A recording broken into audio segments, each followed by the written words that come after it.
Hello friends, welcome to our YouTube channel.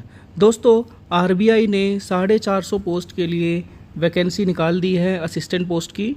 तो इस video में हम जानेंगे कि इस पोस्ट के लिए क्या क्वालिफ़िकेशन रहने वाली है, क्या इसका पे स्केल रहने वाला है, क्या सिलेक्शन प्रोसेस रहने वाला है। हम पूरा इस वीडियो के अंदर जानेंगे। तो दोस्तों, आगे बढ़ते हैं। सबसे पहले अगर हम बात करें जो इम्पोर्टेंट डेट्स रहने वाली हैं इस एग्ज़ाम से रिलेटेड, तो आप यहाँ देख सकते हैं जो वेबसाइट का लिंक ओपन हो जाएगा अप्लाई करने के लिए। तो आप 13 सितंबर से लेके 4 अक्टूबर के बीच में अप्लाई कर सकते हैं। पेमेंट ऑफ एग्ज़ामिनेशन फ़ीस की बात करें तो भी उसको भी आप 13 सितंबर से लेकर 4 अक्टूबर के बीच में पेमेंट कर सकते हैं। अगर हम प्रीलिम्स एग्ज़ाम की बात करें, जो टेंटेटिव डेट दे रखी है वो इसकी दे रखी है 21 अक्टूबर और 23 अक्टूबर की डेट दे रखी है कि इन दो डेट्स पे आपका एग्ज़ाम होगा। अगर हम मेन एग्ज़ाम की बात करें तो उसकी जो डेट दे रखी है इन्होंने 2 दिसंबर 2023 की।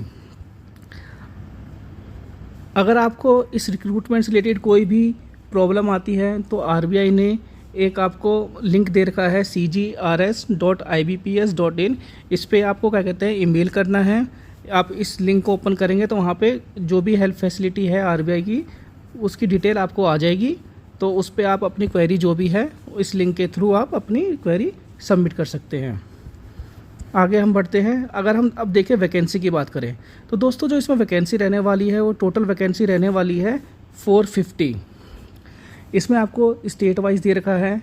अगर आप देखेंगे स्टेट वाइज यहाँ पे अहमदाबाद के अंदर टोटल 13 सीट हैं, बेंगलुरु के अंदर 58 सीट्स हैं।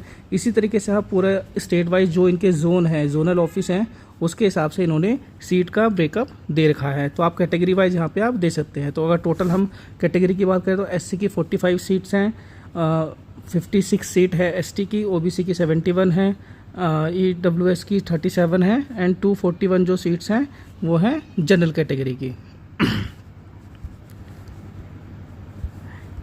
फिर आगे हम देखते हैं जो इसमें देखो ईडब्ल्यूएस का इन्होंने यहाँ पे आपको देखोगे आप यहाँ पे ओबीसी कैटेगरी का बता रखा है। इसी तरीके से आपको ईडब्ल्यूएस का दे रखा है कि किस ईयर के लिए आपका कौन से ईयर का, कौन से फाइनेंशियल ईयर का क्या कहते हैं सर्टिफिकेट होना चाहिए। और कट ऑफ डेट दे रखी है, जो कट ऑफ डेट दे रखी है वो 4 अक्टूबर 2023 की है।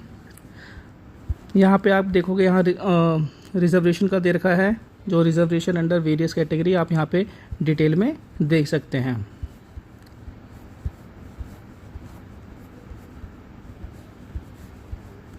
फिर हम यहाँ देखते हैं एज। दोस्तों अगर एज की बात करें तो जो एज रहने वाली है आपकी बिटवीन 20 एंड 28 ईयर्स की बीच में होनी चाहिए एज। और इसमें देखा candidate born not earlier than 2995 and not later than 19/2003 both days inclusive are only eligible to apply. तो ये इंपॉर्टेंट डेट्स हैं। इन दो डेट्स का आपको ध्यान रखना है। जो आपकी एज है 20 से लेकर 28 साल के बीच में होनी चाहिए। बाकी हम देखें रिलैक्सेशन देखें तो एससी एसटी कैटेगरी के लिए 5 साल का रिलैक्सेशन है, वो 33 ईयर्स तक अप्लाई कर सकते हैं। ओबीसी के लिए 3 साल का रिलैक्सेशन है और पीडब्ल्यूडी कैंडिडेट्स के लिए 10 साल का और 13 साल और 15 साल का रिलैक्सेशन दे रखा है इसके।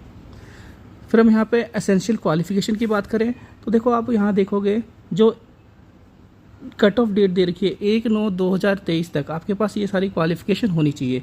तो पहली क्वालिफिकेशन की बात करें तो यहाँ लिखा है at least a bachelor degree in any discipline with 50% marks pass class for SC ST PWD candidates. तो जनरल कैंडिडेट्स के लिए क्या है मिनिमम 50% मार्क्स होने चाहिए।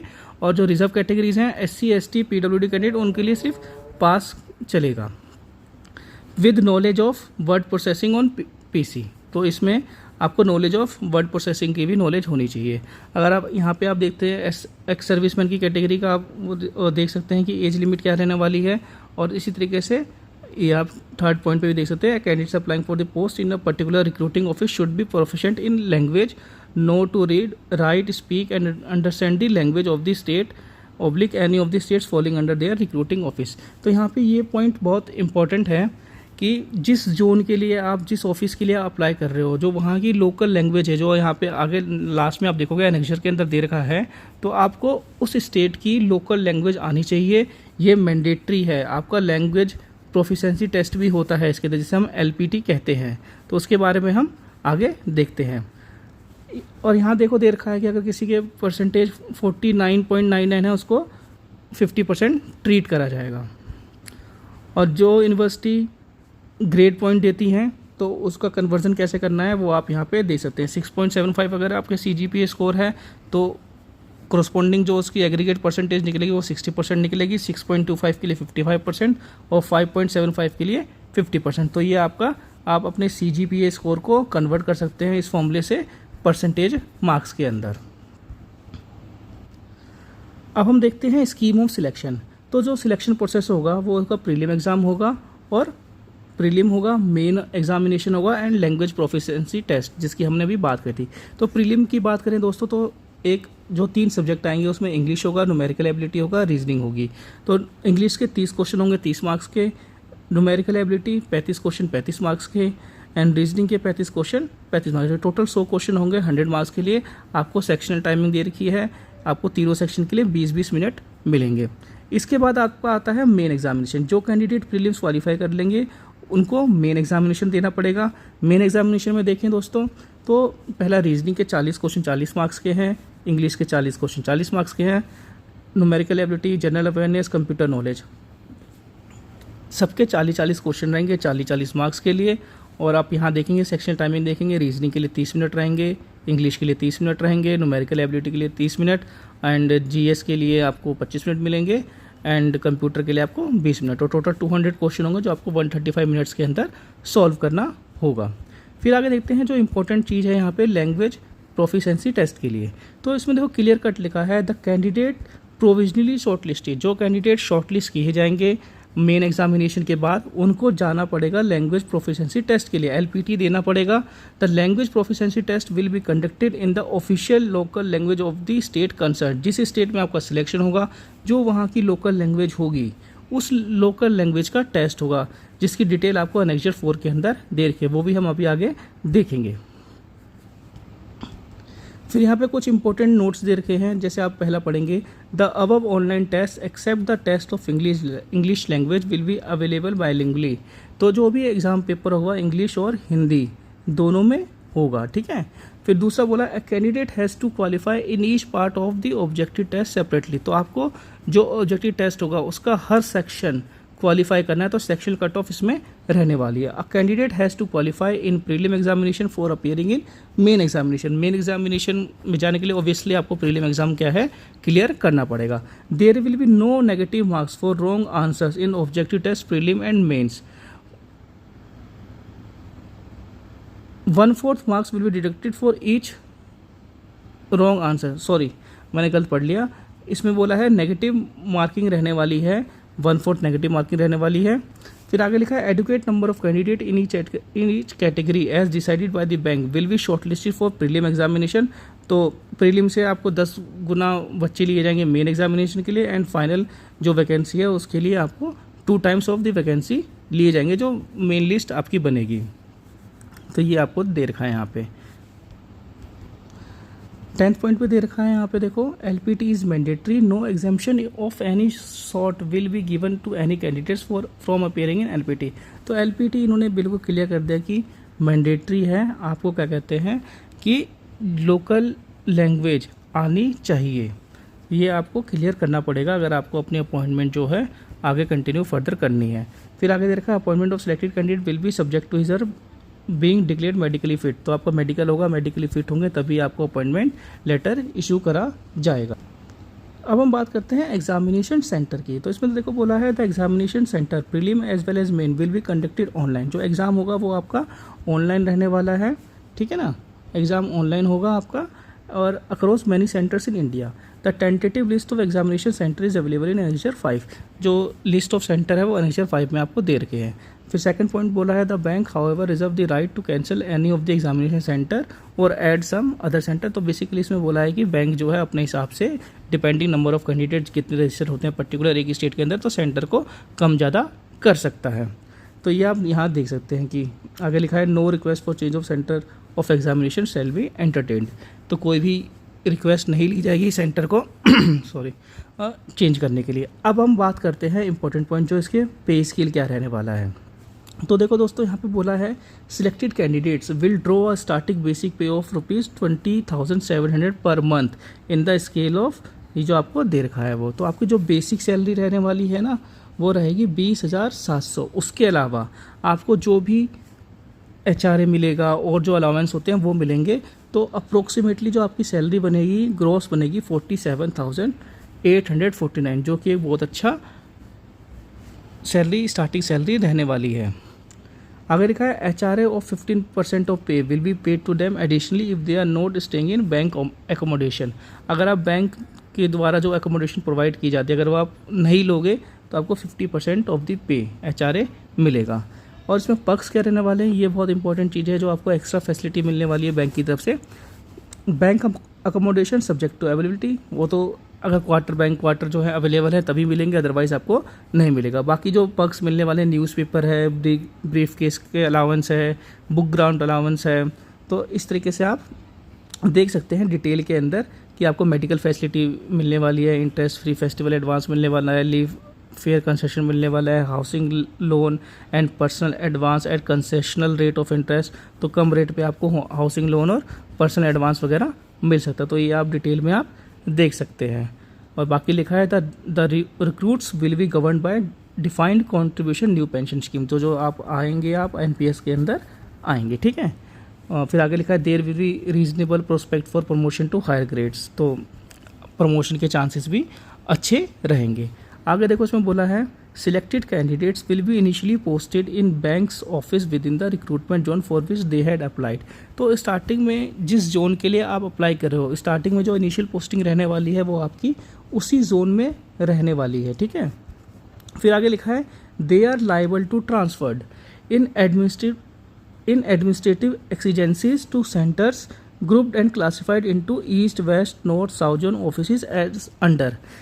और एडमिनिस्ट्रेटिव रीज़न के कारण आपका ट्रांसफ़र जो है किसी और जोन में भी करा जा सकता है, जिनकी डिटेल आपको यहाँ दे रखी है। ईस्ट जोन है, वेस्ट जोन है, नॉर्थ जोन है, साउथ जोन है। ईस्ट जोन के अंदर कौन सी सिटीज़ आती हैं वो आप यहाँ देख सकते हैं, वेस्ट जोन के अंदर की सिटीज़ आप देख सकते हैं, नॉर्थ की देख सकते हैं, इसी तरीके से आप साउथ की सिटीज़ भी देख सकते हैं। फिर हम बात करते हैं प्री एग्जामिनेशन ट्रेनिंग की जो होती है SC ST OBC के लिए। तो आप यहाँ देख सकते हो कि बैंक के द्वारा बैंक जो है प्री एग्जामिनेशन ट्रेनिंग अरेंज करेगा रिजर्व कैंडिडेट के लिए। तो उसको अप्लाई करने की लास्ट डेट जो दे रखी है यहाँ पे 6 अक्टूबर 2023 दे के जो एनेक्जर 6 में दे रखा है। फिर हम बात करते हैं एग्जामिनेशन फ़ीस की। तो एग्जामिनेशन फ़ीस की बात करें दोस्तों, तो जो SC ST PWD ex serviceman हैं उनको सिर्फ इंटीमेशन चार्ज देना है, जो कि रहेगा 50 rupees plus 18% GST। General candidate, general OBC EWS के लिए 450 रुपीज़ प्लस 18% GST। और जो स्टाफ के एम्प्लॉयज़ हैं उनके लिए जो कोई भी चार्जेस नहीं है। तो ये आपका था जो एग्ज़ामिनेशन फ़ी की बात करें, तो ये एग्ज़ामिनेशन फ़ी था। अब इन्होंने एक इंस्ट्रक्शन दे रखी है कि एप्लीकेशन प्रोसेस के लिए क्या क्या चाहिए। तो सबसे पहले बोला है pre requisite for apply online, तो आपके पास फोटोग्राफ, सिग्नेचर वगैरह ये सब होना चाहिए अपलोड करने के लिए। वाकई इन्होंने डिटेल में दे रखा कि अप्लाई कैसे कैसे करना है, तो आप यहाँ पे ये चीज़ डिटेल में पढ़ सकते हैं कि बैंक की साइट पे जाना है, वहाँ पे URL होगा recruitment for the post of assistant 2023, फिर न्यू रजिस्ट्रेशन पे क्लिक करना है, फिर बेसिक डिटेल्स वगैरह डालनी है। ईमेल ID से आपके पास प्रोविजनल रजिस्ट्रेशन नंबर और पासवर्ड आएगा, फिर उससे लॉगिन करके आपको सारा फॉर्म वगैरह डिटेल में फिल करना है। तो ये सारी डिटेल्स हैं, इनको आप देख सकते हो। फिर आगे यहाँ दे रखा है इंपॉर्टेंट चीज़ जो दे रखी है, यहाँ दे रखा है, अगर आप यहाँ देखेंगे point number A, candidates can apply for vacancy in one office only. तो आपको सिर्फ किसी एक ही ऑफिस में अप्लाई करना है, जो स्टार्टिंग में आपको कैटेगरी वाइज वैकेंसी दे रखी थी ना, वहीं पे आपको ऑफिस दे रखे हैं। And will have to opt for online test centre within same state, और सेम स्टेट के अंदर ही आपको क्या कहते हैं सेंटर आपको चूज़ करना है। The office they have applied, for example a candidate applying for Ahmedabad office can opt for centre only from state of Gujarat. यहाँ पे इन्होंने एग्जाम्पल देखा कि कोई अहमदाबाद ऑफिस के लिए अप्लाई करता है तो गुजरात के अंदर सेंटर चूज़ करेगा। If there are multiple registration the last registration shall be retain. अगर आप मल्टीपल रजिस्ट्रेशन करते हैं तो जो लास्ट रजिस्ट्रेशन होगा आपका उसको ही कंसीडर किया जाएगा। आपको कोई भी हार्ड कॉपी में सेंड करने की ज़रूरत नहीं है। RBI को सेकंड पॉइंट के अंदर लिखा है कि need not submit send at any address application print out, कोई प्रिंट आउट वगैरह लेके आपको भेजने की ज़रूरत नहीं है। फिर आगे आप स्क्रॉल करेंगे तो यहाँ पे कुछ गाइडलाइंस दे रखी है कि आपको फ़ोटो वगैरह कैसे स्कैन करनी है, फ़ोटो का साइज़ क्या रखना है, फ़ोटोग्राफ का इमेज 4.5 सेंटीमीटर इंटू 3.5 सेंटीमीटर होना चाहिए, फ़ोटोग्राफ मस्ट भी रीसेंट होनी चाहिए। एंड ये सब आप इंस्ट्रक्शन देख सकते हैं कि क्या क्या इंस्ट्रक्शन होनी चाहिए कि फ़ोटो का साइज़ क्या रहना चाहिए, उसी हिसाब से आपको फ़ोटो को जो है स्कैन करना है। स्कैन करने के लिए इन्होंने दे रखा है। फिर यहाँ पे आपको देखो signature, left thumb impression and hand writing declaration का दे रखा है कि किस साइज़ का रहना चाहिए, क्या साइज प्रेफर्ड साइज़ है, किस फॉर्मेट में रहना चाहिए। तो आप ये सब यहाँ पे देख सकते हो। यहाँ पे डिक्लेरेशन दे रखी है इन्होंने कि I name of the candidate hereby declare that all the information submitted by me in the application form is correct, true and valid.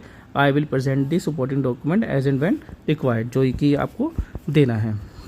फिर यहाँ पे कुछ स्कैनिंग के टिप्स दे रखे हैं, ये भी आप देख सकते हैं कि जिनको स्कैन करने में प्रॉब्लम आए तो कैसे कैसे स्कैन करना है, ठीक है। और यहाँ पे आपको प्रोसीजर दे रखा है, अपलोड करने का प्रोसीजर क्या रहने वाला है।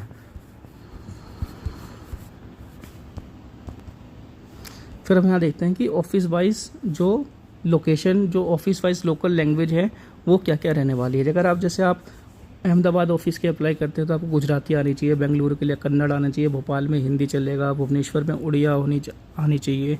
इसी तरीके से आप स्टेट वाइज जो है देख सकते हैं कि किस स्टेट के लिए, किस रिक्रूटमेंट ऑफिस के लिए क्या ऑफिशियल लैंग्वेज है, इसी के अकॉर्डिंग आप क्या कहते हैं अपना एग्जामिनेशन फॉलो करिए। सपोज़ आप नॉर्थ इंडिया से हैं और आप गलती से सीट देखें कि है, मान लो एग्जांपल के लिए बता रहा हूँ कि आप सोचे हैदराबाद में ज़्यादा सीट है तो मैं वहाँ अप्लाई कर देता हूँ, पर वहाँ पे जो लोकल लैंग्वेज है तेलुगु है, तो आपको तेलुगु आना मस्ट है। अगर आपको तेलुगु नहीं आती तो आप एलपीटी में फेल हो जाएंगे, तो आपका कैंडिडेचर जो है रिजेक्ट हो जाएगा। तो इसीलिए बोला गया है आरबीआई ने कि आप जिस रिक्रूटिंग ऑफिसर के लिए, ऑफिस के लिए आप अप्लाई कर रहे हैं, जिस रिक्रूटमेंट ऑफिस के लिए आप अप्लाई कर रहे हैं, वहाँ की लोकल लैंग्वेज को चेक कर लें कि लोकल लैंग्वेज वहाँ क्या रहने वाली है, उसके अकॉर्डिंग ही आप फॉर्म को सबमिट करें।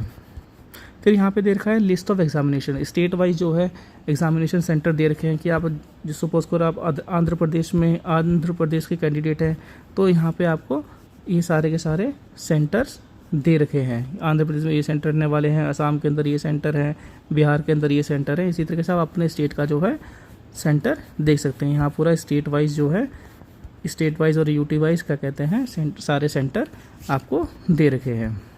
तो दोस्तों ये वीडियो था पूरा आरबीआई असिस्टेंट के बारे में। अगर आपको ये वीडियो पसंद आई तो इस वीडियो को लाइक करें और चैनल को सब्सक्राइब जरूर करें। कोई भी रिक्रूटमेंट एडवर्टीजमेंट आता है तो आपको इस चैनल पे बताया जाएगा। Thank you friends.